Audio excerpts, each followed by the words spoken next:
Ɓangarorin malaman addini na ci gaba da buɗewa junansu wuta game da al'amarin da ya shafi matsalar tsaro a yankinsu, musamman yankin jihar Zamfara, Sokoto da yankin jihar Katsina da abubuwan da ke faruwa. Malam Murtala Asada Sokoto shi kaɗai da su da 'yan wasu tsiraru ne suka tsaya tsayin daka domin nuna rashin jin daɗinsu da kuma sa wa gwamnati ido da kuma tilasta mata ko kuma nuna wajabcin kamata ya yi duk wanda ake zargi da abin da ya shafi ta'addanci to a koma a bincike shi bincike ta ƙwaƙwaf a kai shi kotu.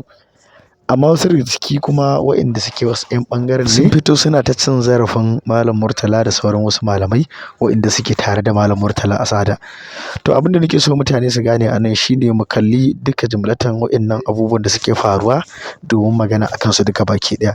Amma kada manta da idan ka fara zuwa wannan tasha, ai kokari a danna mana subscribe a kuma danna alamar ƙararrawa, haka zai sa a samu dukkan bidiyon da muke ɗaurawa ko da yaushe. To kamar yadda nace dai waɗannan ɓangarori mun sani akwai irin tataɓarzar da yake ci gaba da wakana wanda na ga abin ban mamaki. Wato irin cin zarafin da wasu matasa ke yi ma Malam Murtala Asada Sokoto ta kai matakin da za ka iya gane cewa waɗannan mutanen ko kuma waɗannan masu aƙidar wallahi ko su kaɗai aka bari a ƙasar mu Najeriya a ce ba kowa sai su, to su ma sai sun yaƙi, sai sun yi faɗa da junansu, sai sun yi rikici da junansu. Malam Murtala Asada Sokoton nan malami ne a cikinsu, aƙidarsu ɗaya. A ɓangaren sallah ba su samu matsala ba, ɓangaren Ƙur'ani ba su samu matsala ba, ɓangaren hadisi ba su samu matsala ba. 99.9 na yadda suka fahimci Ƙur'ani da yadda suka fahimci hadisi sun yi tarayya. Aƙidoji kan Allah da kan Manzon Allah Sallallahu Alaihi Wasallam duka sun yi tarayya a kai 99.9. Amma babban abin ban mamaki akan wani shaiɗanin ɗan siyasa wanda bai da alaƙa da karatun addini, balma ƙila ɗan tasha ne, ba abin da ya sani banda ƙila zubar da jinin mutane da kuma wato rayuwa cikin ƙasƙantacciyar rayuwa ta tozarci wadda in an je lahira mutum zai ga ƙazantarsa. Ƙila ba su da rayuwar da ya wuce wannan, ƙila ma matsafa ne, shirka suke wa Allah. Wai za ka zo kana fifita shi kana zagin malami akan wata mas'ala. Alhamdulillah wannan bawan Allah da kuke ganin hotonsa a gefe, shi da bakinsa ya fito ya ce tallata musu, sai da aka zo aka same su aka ce su zo su tallata 'yan siyasan nan su kasare su waɗanda ake zargin su da ta'addanci nan su ba su kariya don a rinƙa ba su wasu 'yan kuɗaɗe. Yanzu malamin addini fa wai ya kai matakin da ya yadda a yi wasa da rayukan al'umma, waɗanda suke salwantar da rayuka da wasa da wannan rayukan al'umman, wai su za a zo a ɗauke ka a baka kuɗi ka zo ka kare su, ka kiyaye mutuncinsu da darajarsu a idon al'umma. Kai ka san wannan zubar da mutuncin da zubar da darajar ta kai maƙololuwar ƙurewar da ta wuce misali. In ba wato lalacewa irin na zamani ba da kuma hauka da irin ɓatar basira. Saboda in ba ɓatar basira ba a ce malamin addini shine zai zo ba a ji yana ɓaɓatu akan Allah ko akan Manzon Allah ko akan Ƙur'ani ko hadisi ko wani abin da ya taɓa daraja ko mutuncin malanta ko darajar addinin musulunci ba, wai sai a je ya ɓage yana kare ɗan siyasa. Nawa za su baka? Me za su baka?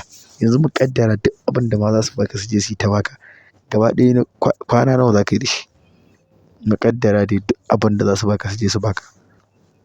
Kaga wannan yana gwada maka irin kaifin jahilci da sunan malanta da wasu ke ɗaura kansu a matsayin malantan addini. Ba abin da suka sani banda kuɗi me za a ba su. Yanzu ta kai ga matasanmu da yawa na malamai na matasan malamai Allah Allah suke su fito su rinƙa faɗin maganganu marasa dacewa, su rinƙa faɗin abubuwa da zai ja hankalin al'umma a social media saboda su yi suna, su yi trending ɗin da su ma za a rinƙa gayyatar su domin su shigo cikin jerin waɗanda za a rinƙa damawa da su a harkar siyasa. Yanzu gaba ɗaya rayuwarsu ta koma haka. Mafi yawansu Allah Allah yake matashi da ya zo za ka ga ya fara ɓaɓatu a social media yana surutu. Kawai buƙatarsa shine yayi trending. In za a yi taron matasan malamai ko gwamnati za ta yi wani taro ta gayyato su, in za a gayyaci ɓangaren malamai a gayyato su. Saboda me? Saboda yana da kaifin kafar sada zumunta, yana da kafar sada zumunta mai wadataccen followers da wadataccen mutane. Idan ya ce kai Allah saka ma wane, Allah ya saka ma wane da alkhairi yayi kaza, to zai tafi zuwa ga al'umma, al'umma za su sani. An mai da su a matsayin kamar 'yan bangan siyasa waɗanda ake ɗaukar nauyinsu don a biya su abin da za su ci abinci da abin da za su ɗan sa na data. Abin da aka ɗauke su fa kenan. Kaga abin ya zama wato addinin, shi yasa nake yawan faɗin wannan magana. Yadda fa 'yan siyasan nan suke kallon malaman addinin nan cikin wannan harkar tasu dumu-dumu na siyasa, sun shigo sun kutso cikinsu dumu-dumu. To dole in malami ya buɗe baki ya ce Allah ya ce haramun ne ka danne dukiyar al'umma don kana shugabansu, ya fara kokwanton cewa wai anya da gaske ne, saboda ya gani da shi ake raba wannan ƙazantar. Kuma kai ka san dai ba noma yake ba, ba kiwo yake ba, ba wani sana'a yake ba. A'a dai wannan siyasar dukiyar al'umma ce. A siya tiƙeƙiyar mota a baka, a siya tiƙeƙiyar me yake ce mashi da suna gida a baka, a siya, a ɗauki kujerar aikin hajji wadda ake biyan kusan naira miliyan 9 a baka. Kuma kawai dai ga wasu abubuwa nan dai mabambanta wadda zaka ga ana ta basu banda tsabar kuɗi da ake ɗiba a basu. Duka fa wa'innan abubuwan da nake gaya muku fa, malaman addini ana ɗiba ana basu. Kuma su malaman addinin sun san wa'innan 'yan siyasan da suke basu dukiyan al'umma ne suke ɗiba su basu.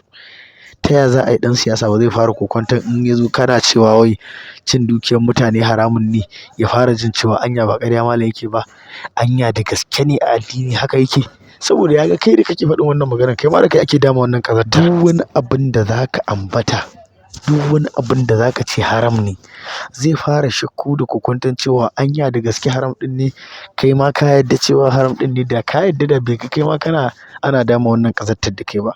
Wannan shine magana ta gaskiya. To amma sun koma kawai ba abin da suka sani. Malami ne yanzu ya fito yana kare ɗalibinsa, ai me yake ce, ba yake ce da suna, yana kare ɗan siyasa. Ka san dai duk inda lalacewa da ɓatan basira ta kai ga irin wannan malamin da zai zo ya rinƙa irin wannan aika-aika. Wannan shine magana ta gaskiya. Kuma babu shakka shi yasa ba za a taɓa ganin daidai ba.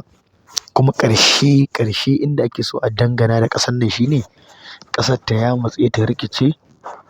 Kuma in ta rikicen su waɗanda suke shan daɗin suke ganin daɗi suke sha. Inda 'yan bangan siyasan da ake ɗaukar nauyinsu a basu kuɗi a social media su tallata ɗan siyasa da sauran wasu abu makamantan haka. Da sauran malaman addinin da ake ɗiba kuɗin mu a basu. Da sauran waɗanda ƙungiyoyi ne na 'yan mata da ƙungiyoyi na karuwai ake ɗaukar kuɗin al'umma a basu. Dukka za a kai matakin da neman takansu za su yi, saboda duk al'umman musulmi da sauran talakawa sun san su, sun san halin da suka sa su a ciki, sun san irin ɓarnar da suke yi. Sun san su ne mataimakan wa'innan maɓannatan. Allah Ubangiji Subhanahu wa ta'ala ya sa mu dace. Allah ya kawo mana zaman lafiya, ya kawo mana daidaito, ya shirya wa'innan mutane idan masu shiryawa ne. In ba masu shiryawa ba ne, Allah ya mana maganinsu. Allah ka dirƙake mana su da malamansu da 'yan iskansu da sauran gama garinsu.